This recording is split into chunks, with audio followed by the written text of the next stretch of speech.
बिस्मिल्लाहिर्रहमानिर्रहीम। अस्सलाम वालेकुम नाज़रीन, आज हम एक ऐसे मुल्क की सैर करवाएंगे कि जिसे पहली जंग अज़ीम के बाद 4 टुकड़ों में तकसीम कर दिया गया। एक ऐसा मुल्क के जिसकी लड़कियां बहादुरी और दलेरी की अलामत समझी जाती हैं। यानी आज की वीडियो में हम बात करेंगे मशरिक़ वुस्ता में बसे इस्लामी मुल्क कुर्दिस्तान की।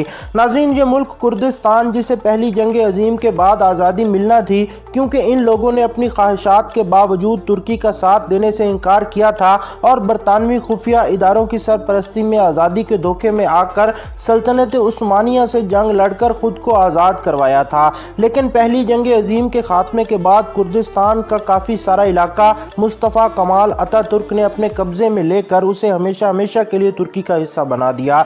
जबकि बरतानिया के इस इलाके से निकल जाने के बाद इन लोगों के 3/4 आज़ाद हिस्से को भी एक मुल्क ना बनाया गया। कुछ हिस्से पर ईरान, कुछ पर शाम और बाकी हिस्से पर इराक ने कब्जा कर लिया। यानी हर किसी ने इन पर हुकूमत तो करना चाहिए, लेकिन इनको आज़ादी ना दी गई। आज कुर्दिस्तान का सिर्फ वही इलाका आज़ाद समझा जाता है जो इराकी हिस्से में आता है। नाज़रीन, शाम, तुर्की और ईरानी कुर्द इलाकों में दहशत गर्दी के खौफ की वजह से इंसान तो दूर यहाँ परिंदे भी नहीं जाते, और इस दहशत गर्दी के पीछे हाथ है अमेरिका का। और यही अमेरिका है जो इसराइल के साथ मिलकर मुस्तकबिल में ऐसे मंसूबे पर अमल कर रहा है जिस मंसूबे के तहत खिता अरब को तोड़कर बहुत से नए ममालिक वजूद में लाना है। और हैरत की बात यह है कि वो इसमें कामयाब भी हो रहे हैं। इराकी कुर्दिस्तान में आज अमन है। जब सदाम हुसैन के खिलाफ बगावत उठी तो भी यहीं से उठी थी। हम माजी को छोड़ देते हैं क्योंकि माजी की बहुत सी ऐसी बातें हैं जो अगर मैं आपको बताऊं तो ये वीडियो 4 से 5 घंटे तक तवील हो जाए।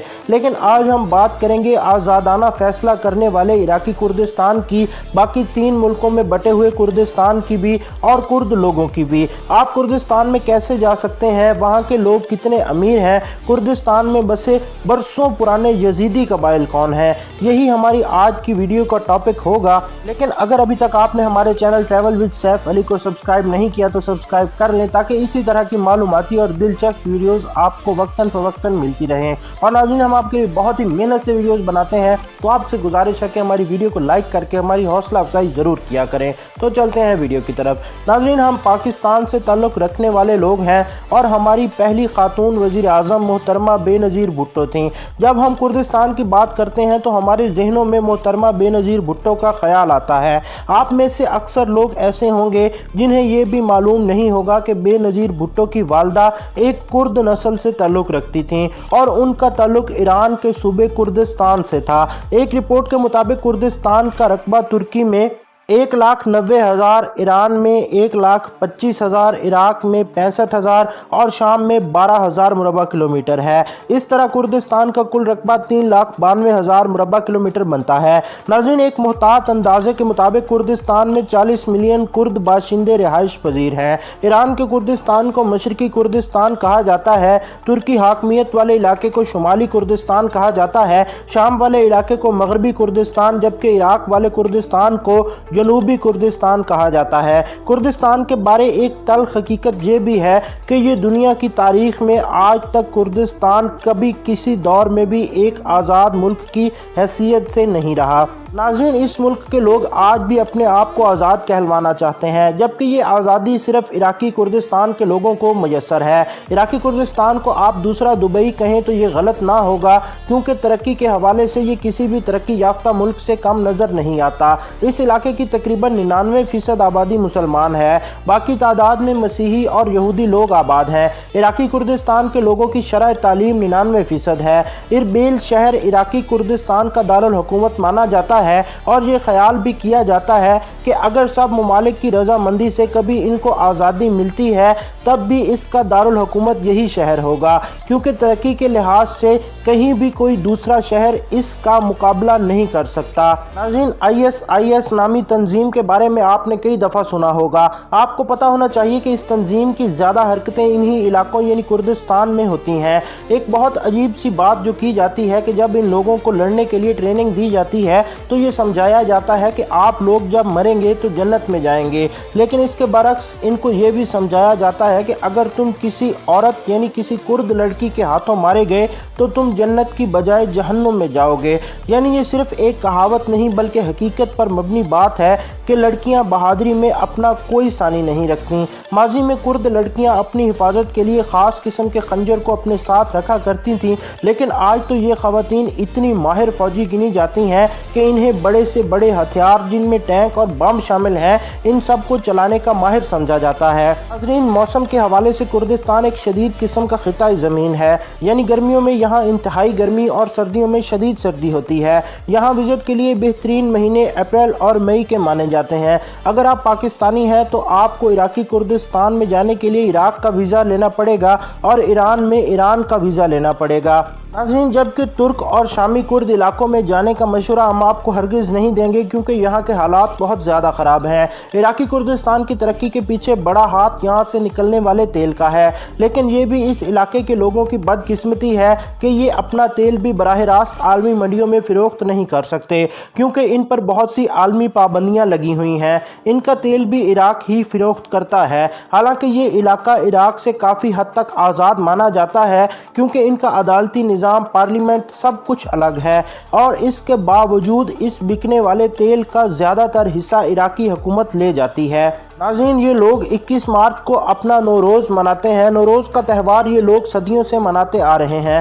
عراقی کرد لوگ اسی دن کو اپنی آزادی کا دن بھی کہتے ہیں، حالانکہ ان کو حقیقی آزادی کیا ہوتی ہے اس کا مطلب بھی نہیں پتا۔ یہ آزاد ملک تو نہیں، لیکن یہاں پر 21 کرد قبائل آباد ہے جنہوں نے کئی سال پہلے یہاں آزادی کا خواب دیکھا تھا اور آزادی کی جنگ کے لیے سب ایک ساتھ ہو کر لڑے تھے۔ آج تک یہ لوگ آزادی تو حاصل نہ کر سکے، لیکن ان کا اپنا پرچم ہے جو نہ تو شام سے ملتا ہے اور نہ ایران سے، نہ ترکی سے اور نہ ہی عراق سے۔ سرخ، سفید اور سبز رنگ سے بنے اس پرچم پر 21 کرنوں پر مشتمل سورج بنا ہوا ہے۔ کیا آپ جانتے ہیں کہ ان کا پرچم کس چیز کو ظاہر کرتا ہے؟ ان کے پرچم میں لگا سرخ رنگ اس خون کو ظاہر کرتا ہے جو اس نسل کے لوگوں نے اپنی آزادی کی جنگ کے لیے بہایا ہے۔ سفید رنگ یہاں امن کی نشانی دیتا ہے اور سبز رنگ اس علاقے کی خوشحالی کی علامت ہے، جبکہ سورج اس امید کی کرن ہے جو ان 21 قبائل نے باندھ رکھی ہے، اور وہ امید ہے آزادی کی۔ ناظرین، ایک زمانہ تھا جب عراق میں سیاحوں کی تعداد لاکھوں سے کروڑوں میں بدلنے والی تھی، لیکن پھر ایسے حالات بنے کہ دن بدن سیاحوں کی تعداد کم ہوتی گئی۔ لاکھوں ڈالر کی آمدنی جو صرف سیاحت کے شعبے سے حاصل ہوتی تھی وہ کم ہوتی گئی، اور آج 50 کے قریب سیاحتی مقامات، بے شمار ہوٹل اور موٹل آباد ہونے کے باوجود یہاں سیاحوں کی تعداد بہت کم ہے۔ حالانکہ کردستان کی کیپٹل کو 2014 میں عرب ٹورزم کیپٹل بھی مانا گیا تھا۔ کردستان کے دیہی علاقوں میں آج بھی لوگ بکریوں کے ریوڑ لیے پھرتے ہیں، یعنی بکریاں پالنا ماضی سے ان کی نسلوں میں منتقل ہوتا آ رہا ہے۔ کرد لوگ بکری کو ہی اپنا قومی جانور مانتے ہیں۔ یہاں چکور کو اپنا قومی پرندہ مانا جاتا ہے، جبکہ قومی پھول گلاب کے پھول کو مانا جاتا ہے۔ کردستان میں بے شمار تاریخی کھیلیں بھی کھیلی جاتی ہیں، لیکن یہ لوگ فٹ بال کو اپنا قومی کھیل تصور کرتے ہیں۔ ناظرین، سلطان صلاح الدین ایوبی کے نام سے تو آپ یقیناً واقف ہوں گے۔ آپ کو تاریخ میں فاتح بیت المقدس کے نام سے ہر مسلمان جانتا ہے، لیکن آپ لوگوں کو یہ بھی معلوم ہونا چاہیے کہ سلطان صلاح الدین ایوبی بھی کرد نسل سے تعلق رکھتے تھے، جنہوں نے نہ صرف شام اور مصر میں اپنی حکومت قائم کی تھی بلکہ ان کی سلطنت کی شاخیں حجاز اور یمن تک پھیلی ہوئی تھیں، جبکہ افریقہ کے کچھ علاقے بھی ان کی سلطنت میں شمار ہوتے تھے۔ کردستان میں 99% آبادی مسلمان لوگوں کی ہے اور یہ زیادہ تر سنی مسلم ہے، جبکہ کچھ غیر مسلمانوں میں یہاں پر یزیدی قبائل بھی بستے ہیں جو صرف خدا کی عبادت کرتے ہیں۔ یہ کسی نبی یا کسی پیغمبر کو نہیں مانتے، یہ لوگ مور کو فرشتہ مان کر اس کی عبادت کرتے ہیں۔ ناظرین، کردستان کے بارے میں دلچسپ حقیقت یہ بھی ہے کہ اس وقت دنیا میں یہ کرد 4 کروڑ سے زائد لوگوں کا ایسا بڑا نسلی گروہ ہے جن کا اپنا کوئی آزاد ملک نہیں ہے۔ آج اگر یوکے اور جرمنی کو ایک ساتھ ملا دیا جائے تو ان کا رقبہ کردستان جتنا بنے گا۔ کردش کے علاوہ زازاکی اور سورانی یہاں بولی جانے والی مشہور زبانیں ہیں۔ ترکی میں ترکش لوگوں کے نزدیک کرد لفظ لینا مناسب نہیں سمجھا جاتا کیونکہ ترکی میں کئی سال تک کردش زبان بولنے کی اجازت نہیں تھی۔ ناظرین، کرد لوگوں کو ترکی तुर्की में पहाड़ी तुर्क कहा जाता है, लेकिन आज हकीकत बदल रही है। आज तुर्की में कुर्द लोगों को उनकी अपनी ज़बान में किताबें शाये तक करने की इजाज़त हासिल है। यहाँ कुर्द लोगों को कुर्द कहलवाने की भी इजाज़त है। तुर्की ने ये पाबंदियाँ इसलिए लगाई थीं क्योंकि कुर्दों की एक बहुत बड़ी तादाद तुर्की में रिहाइश पजीर है और तुर्की में एक अलग मुल्क की अंदर ही अंदर से तहरीक उठ रही थी, जिसे कुछ ही सालों में दबा दिया गया था। 2017 में जब कुर्दिस्तान के लिए रेफरेंडम हुआ तो हर कोई यही सोच रहा था कि अब बहुत जल्द नया मुल्क दुनिया के नक्शे पर कायम होने वाला है, लेकिन आज कोई इस मुतल्लिक बात भी नहीं करता।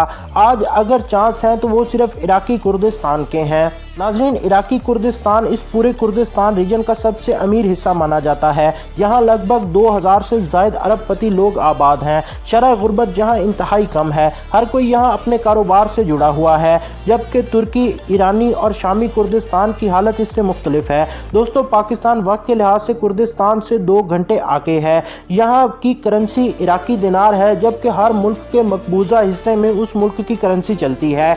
जैसे ईरानी कुर्दिस्तान में रियाल, शामी कुर्दिस्तान में पाउंड, जबकि तुर्किश में लीरा का इस्तेमाल होता है। इसके अलावा यहाँ डॉलर्स में भी खरीदो फरोख्त की जाती है। नाज़रीन, ये थी कुर्दिस्तान के मुतालिक कुछ दिलचस्प मालूमात। उम्मीद करते हैं कि आपको ये वीडियो पसंद आई होगी। अगर आपको ये वीडियो पसंद आई हो तो हमारी वीडियो को ज़्यादा से ज़्यादा शेयर कीजिएगा और कमेंट्स में अपनी कीमती राय का इज़हार ज़रूर कीजिएगा। अपना बहुत ख्याल रखिएगा और अपने चैनल का भी मिलते हैं अगली वीडियो में। तब तक के लिए अल्लाह हाफ़िज़। बिस्मिल्लाह।